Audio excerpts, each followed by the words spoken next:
রাজ্যে নেশা সামগ্রীর পাচার কোনোভাবেই বন্ধ করা সম্ভব হচ্ছে না। কার্যত প্রশাসনের চোখে ফাঁকি দিয়ে সমাজদ্রোহীরা তাদের এই কার্যকলাপ অব্যাহত রেখেছে। আবারও গোপন সংবাদের ভিত্তিতে বেজিমারা এলাকা থেকে ৬৫০ বোতল ফেনসিডিল এবং অ্যাসকপ উদ্ধার করে সোনামুড়া থানা পুলিশ, যার আনুমানিক কালোবাজার মূল্য আনুমানিক ৫ লক্ষ টাকা বলে জানা গেছে। এক্ষেত্রে সংবাদ মাধ্যমের মুখোমুখি হয়ে এক পুলিশ আধিকারিক জানান, সোনামুড়া থানাধীন বেজিমারা সবুজ রহমানের বাড়িতে অভিযান চালিয়ে উদ্ধার হয়ে নেশা সামগ্রী, পাশাপাশি আটক করা হয়েছে ২ জন ব্যক্তিকে, যথাক্রমে জলিল মিয়া বাড়ি বরমুড়া এবং আলমগীর হোসেন বাড়ি বাসপুকুর। বর্তমানে পুলিশ এনডিপিএস ধারায় মামলা হাতে নিয়ে গোটা বিষয়টি তদন্ত করছে এবং অভিযুক্তদের আদালতে সোপর্দ করা হবে।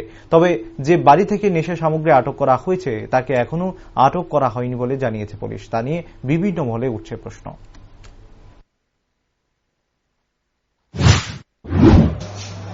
আজকে রাত্র অনুমান 10:15টার সময় আমাদের কাছে একটা ইনফরমেশন আসে যে বেজিমারা সবুজ রহমানের বাড়িতে কিছু ফেনসিডিল এবং অ্যাসকপ মজুদ আছে।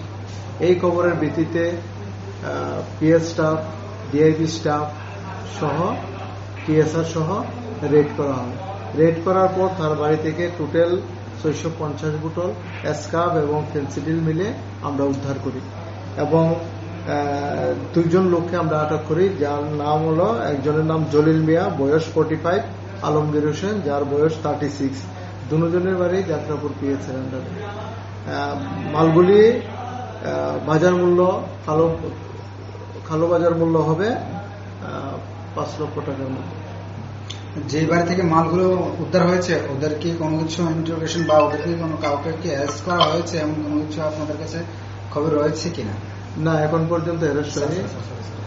এই ব্যাপারে আমরা একটা স্পেসিফিক এনডিপিএস দ্বারা একটা মামলা আমরা নিচ্ছি এবং ইনভেস্টিগেশনে বেরিয়ে আসবে বাকি কিছু তথ্য। বাড়ি মালিককে কি মানে অ্যারেস্ট করা হয়েছে?